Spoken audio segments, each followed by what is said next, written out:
Hey gamers, Casual 2376 here. For this week's guide, we are going over Venenatis. Venenatis is a level 464 spider located in the Silk Chasm in Multi-Wilderness, just southwest of the Dark Crabs fishing location, which is past level 30 Wilderness. There is also a one-time fee of 50,000 GP that only needs to be repaid if you're killed by another player. But it's also good for all three bosses, Callisto, Vedion, and Venenatis. So this is the one-time fee, and if you get killed by Pkers, you have to pay it again, but you're going to make more than 50k GP every kill, so it's not a huge deal. You also don't have to have it on you, it can be automatically deducted from your bank. Requirements to kill Venenatis are completion of the medium wilderness diaries or have a Venenatis slayer task. A normal spider task will not bypass a diary requirement, but the Venenatis boss task will. For suggested skills, I'm going to say 85 in all melee stats. It can be done with lower easily, but will dramatically lengthen the fight, increasing the risk of getting PK'd. If lower than 85, I recommend killing the easier version Spindle, which is located in the Web Chasm, which is a singles plus combat area. This means it's a single combat area, but if a player attacks you, that will take priority and the player will still be able to attack you. In order to be able to kill Spindle, however, you do need to have the hard Wilderness Diary completed. The Wilderness Diaries aren't too terribly difficult. Just obviously it's in the wilderness, but fighting Spindle is much easier, hence the higher diary requirement. So let's go over our gear and inventory. So for gear, we're going to bring a Dwarven Helmet, Mythical Cape. Both of these have higher crush attack bonuses, so they're also cheap to replace, very easy to get more of them, so those are nice items to bring into the wilderness. Climbing boots just for an extra strength bonus. Proselyte armor for prayer bonus, just so we can stay a little longer while still getting a little bit of defense. The four items we're going to be risking are, in my case, the Amulet of Rancor. Obviously just bring a Fury or a Glory, whatever you have. The Abyssal Bludgeon. If you don't have this, I would bring the Zombie Axe. The Zombie Axe is also really good here. For doing Venenatis, I wouldn't go any lower than a Zombie Axe. Any worse crush weapon than that, I would just go to Spindle. I'm bringing my Barrows Gloves. These are the fourth item, so if you do get smited, you can always just buy more in the RFD chest. And then my Berserker Ring Eye. For inventory, bringing 2 combat potions. You can bring Super Combat, or if you want to bring for this, just to boost your stats a bit. And then I'm going to bring some Blighted Super Restores or Prayer Potions. All the Blighted resources, you can get a ton of these just by doing the Wilderness bosses, or you can get a lot of Blighted food if you're able to loot the Rogue's chest in the Wilderness. I have probably 800 Blighted Anglerfish and Blighted Manta Rays just from doing the Rogue's chest. So anyways, you want to bring some sort of Prayer Potions. I'm bringing 6, whatever your best food is.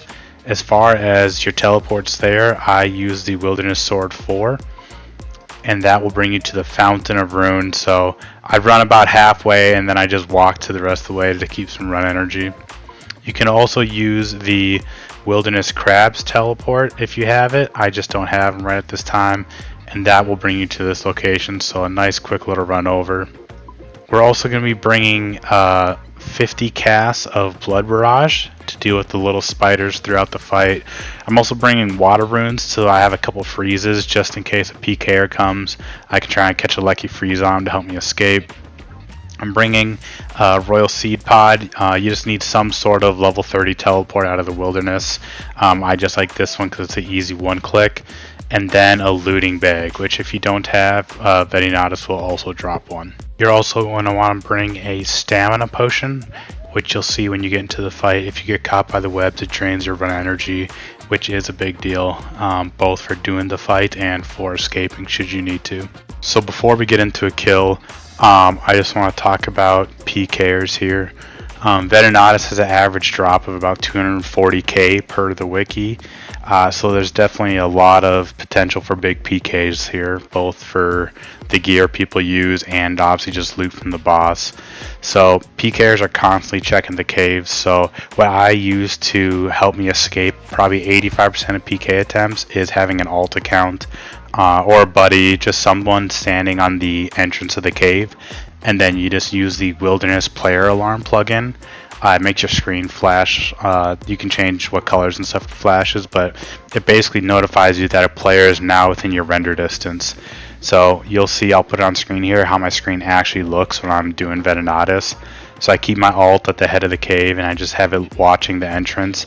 And as soon as I see a PKer come on my screen, I start leaving the cave.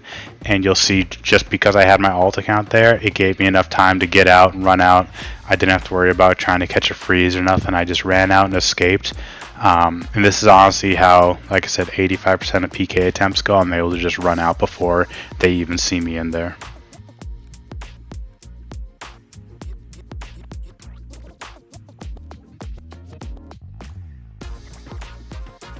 Alright, so PK or world hopped in front of the cave. My alarm starts going off. I immediately start running south because that's where the exit's at.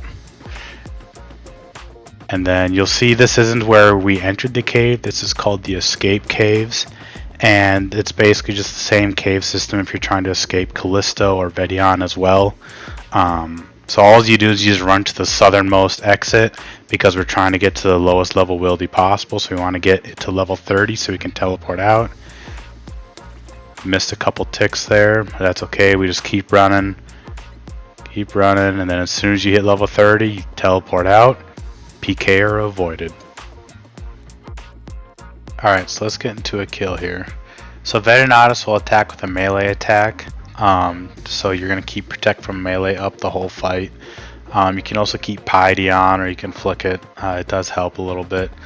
If you're not in melee range, Venenatis will use either a mage or a range attack.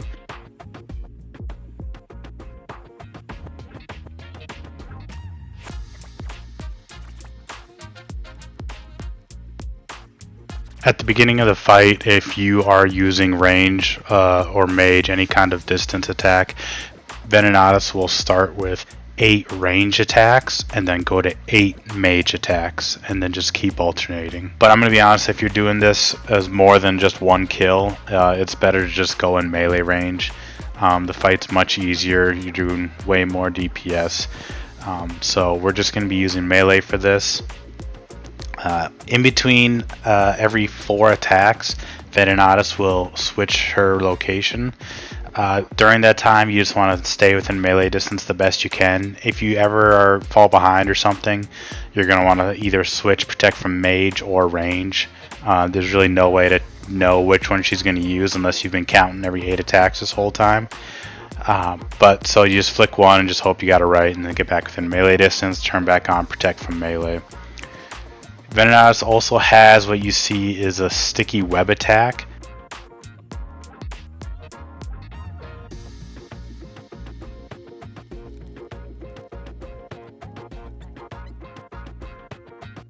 It covers a 7x5 area.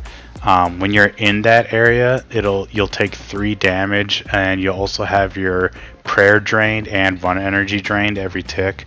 So it's really crucial to not get stuck in that web. When PKers come into PK you, they'll try to purposely get you stuck in there because it's a lot easier to kill you if you're losing health and prayer and run at the same time. She'll also spawn at times these red spiderlings. When these spawn, you can just blood barrage them. It provides some healing for you as well, but it also just gets them done in one attack.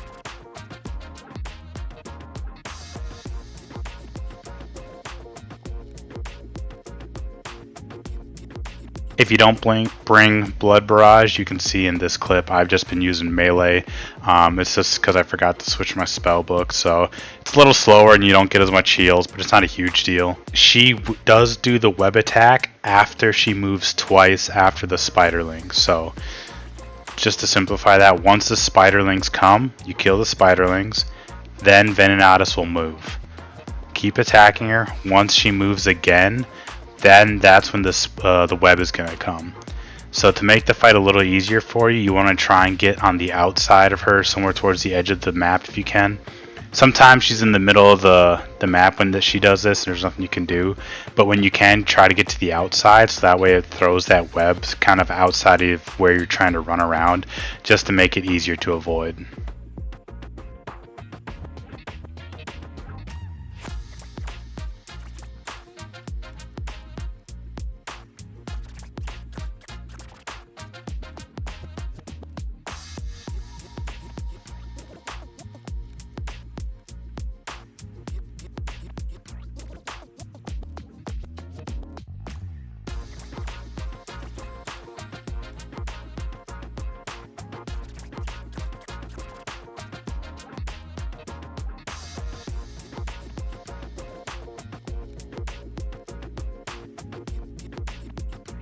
And that's a kill.